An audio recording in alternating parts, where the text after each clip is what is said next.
नमस्ते। ग्रंथ ज्ञान में आपका स्वागत है। आज हम श्रीमद् भगवद गीता का 16वां अध्याय पढ़ेंगे। देवासुर संपत्ति विभाग योग। दैव का मतलब होता है देवता से संबंधित। आसुर का मतलब है राक्षसों से संबंधित। संपत्ति का अर्थ है संपत्ति। यहाँ धन दौलत को संपत्ति नहीं कहा गया है। यहाँ मनुष्य के गुणों को उसकी संपत्ति बताया गया है। विभाग का मतलब है बंटवारा और योग का मतलब कुशलता। तो जैसा कि इसके नाम से ही समझ आता है, इस अध्याय में मनुष्य के अंदर स्थित देवता और राक्षस के गुणों के बारे में बताया गया है। कौन सा गुण किस प्रकृति को जन्म देता है, सफलता पाने के लिए हमें किस व्यवहार से परहेज करना चाहिए और अपने किस गुण को निखारना चाहिए, ये सब इस अध्याय में जानने को मिलता है। श्रीमद् भगवद गीता अध्याय 16 दैवासुर संपत्ति विभाग योग।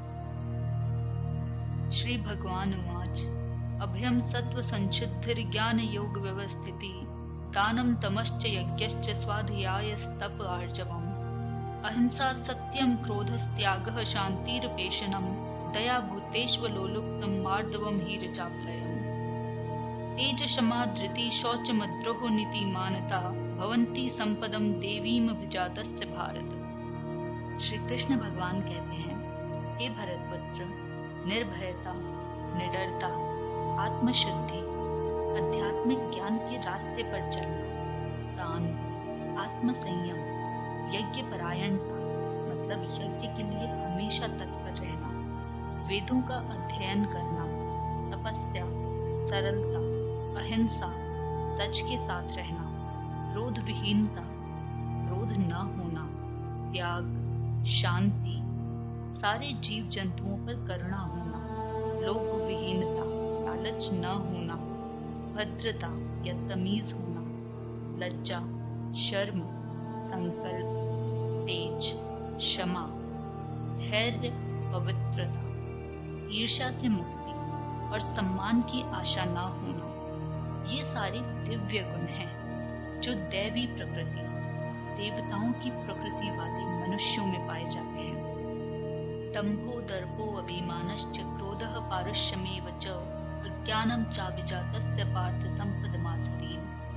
हे प्रजापुत्र, अहंकार, घमंड, गर्व या अभिमान, क्रोध, कठोरता और अज्ञान, ये सब आसुरी स्वभाव, राक्षसों के स्वभाव वाले गुण हैं। दैवी संपद्वी मोक्षाय निबंधाया सुरी मता मां शुचः संपदम देवीं विजातो वसी पांडव। दैवी संपत्ति या दिव्य गुण, देवताओं वाले गुण मोक्ष के लिए अच्छे हैं और आसुरी गुण, राक्षसों वाले गुण बंधनों के लिए जिम्मेवार माने जाते हैं। हे पांडुपुत्र, तुम चिंता मत करो, क्योंकि तुम देवताओं की प्रकृति के साथ जन्मे हो। द्वो भूत सर्गो लोके अस्मिन् देव आसुर एव च देवो विस्तरश प्रोक्त आसुरम पार्थ में शृणु। हे प्रजापुत्र, इस संसार में प्राणी दो प्रकार के होते हैं, दैवी और आसुरी। मैं पहले ही तुम्हें विस्तार में दैवी गुणों के बारे में बता चुका हूँ। अब तुम मुझसे आसुरी गुणों, राक्षसों के गुणों के बारे में सुनो।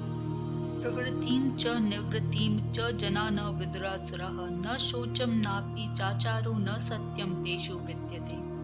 जो आसुरी हैं, वे ना तो ये जानते हैं कि क्या करना चाहिए और ना ही ये जानते हैं कि क्या नहीं करना चाहिए। उनमें न तो पवित्रता, न उचित आचरण और न ही सत्य पाया जाता है।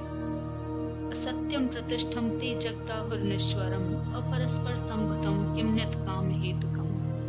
आसुरी गुणों वाले व्यक्ति कहते हैं कि ये जगत मिथ्या है, इसका कोई आधार नहीं है और ये किसी भी ईश्वर द्वारा नियमित नहीं है। उनका कहना है कि काम के अतिरिक्त इसकी उत्पत्ति का और कोई अन्य कारण नहीं है। एताम दृष्टिम वष्टभय नष्टात्मनो अल्पबुद्धये प्रभवन्ते युर्ग कर्मणः क्षयाय जगतो अहिता। आसुरी लोग जिन्होंने आत्मज्ञान खो दिया है, जो बुद्धिहीन हैं, वो ऐसे निष्कर्षों का अनुगमन करते हुए ऐसे भयानक और कष्टदायी कार्यों में सम्मिलित हो जाते हैं जो संसार के विनाश का कारण होते हैं। काममाश्रित्य दुष्परम दंभमान मदान्विता मोहाद गृहीत्वा सद्ग्रहान् प्रवर्तन्ते अशुचिव्रता। कभी न संतुष्ट होने वाले काम का सहारा लेकर तथा गर्व में चूर होकर मिथ्या प्रतिष्ठा में डूबे हुए आसुरी लोग इस तरह मोहग्रस्त होते हैं कि वो असत्य वस्तुओं के द्वारा अपवित्र कर्म करने का व्रत लिए रहते हैं, मानो उनकी प्रतिज्ञा लिए रहते हैं। चिंताम परिमेयाम च प्रलयान कामुपाश्रिता कामोपभोग परमा एता विदिति निश्चिता आशा पशास्तैर्बधा काम क्रोध परायणा यहन्ते काम भोगार्थम न्यायेनार्थ संजयान।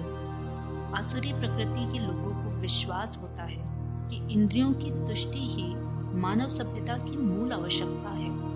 इस प्रकार मरण काल तक उन्हें अपार चिंता होती रहती है। वे लाखों इच्छाओं के जाल में बंध कर तथा काम और क्रोध में लीन होकर इंद्रियों की इच्छा को पूरी करने के लिए अवैध ढंग से धन इकट्ठा करते रहते हैं। इदमत्य मया लब्धमिमं प्रापस्य मनोरथम इदमस्तीदमपि मे भविष्यति पुनर्धनम असो मया हतः शत्रु निशेषाप्रानपि ईश्वरो अहमहं भोगी सिद्धो अहं बलवान सुखी औढ्यो अभिजनवान्स्मि कोऽन्यो अस्ति सदृशो मया यक्षये दास्यामि मोदिष्य इत्यज्ञान विमोहिता।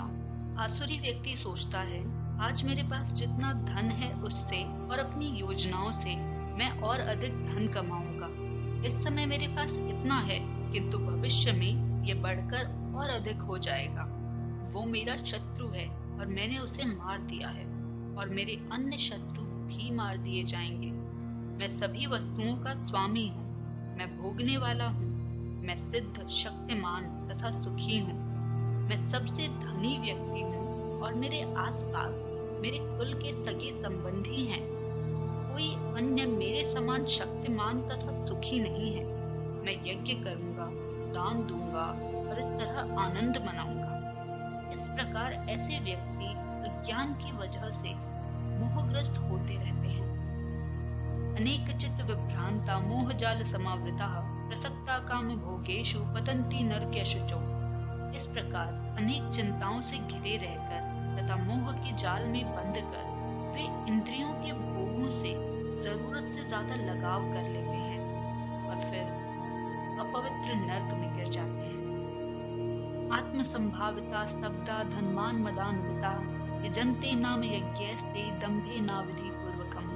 अपने को श्रेष्ठ मानने वाले तथा सदैव घमंड करने वाले, संपत्ति तथा मिथ्या प्रतिष्ठा से मोहग्रस्त लोग किसी विधि विधान का पालन न करते हुए भी कभी कभी नाम मात्र के लिए बड़े ही गर्व के साथ यज्ञ करते हैं।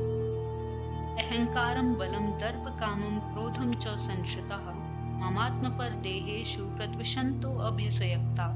मिथ्या अहंकार, बल, घमंड, काम तथा क्रोध से मोहित होकर आसुरी व्यक्ति अपने शरीर में तथा दूसरों के शरीर में स्थित भगवान से ईर्ष्या करने लगते हैं और वास्तविक धर्म की निंदा करने लगते हैं। तानाहं तुष्टः क्रूरान् संसारेषु नराधमान् क्षिपामि अजस्त्रं शुभानासुरीष्वेव योनिषु। जो लोग ईर्ष्यालु तथा क्रूर, कट्टर हैं, जो अधम हैं, उन्हें मैं निरंतर अलग अलग आसुरी योनियों में, भव सागर में डालता रहता हूँ। आसुरीं योनिमापन्ना मूढ़ा जन्मनि जन्मनि माम प्राप्येव कौन्तेय ततो यान्ते धमाम गतिम्। हे कुंती पुत्र, ऐसे व्यक्ति आसुरी योनि में बार बार जन्म ग्रहण करते हुए कभी भी मुझ तक नहीं पहुँच पाते।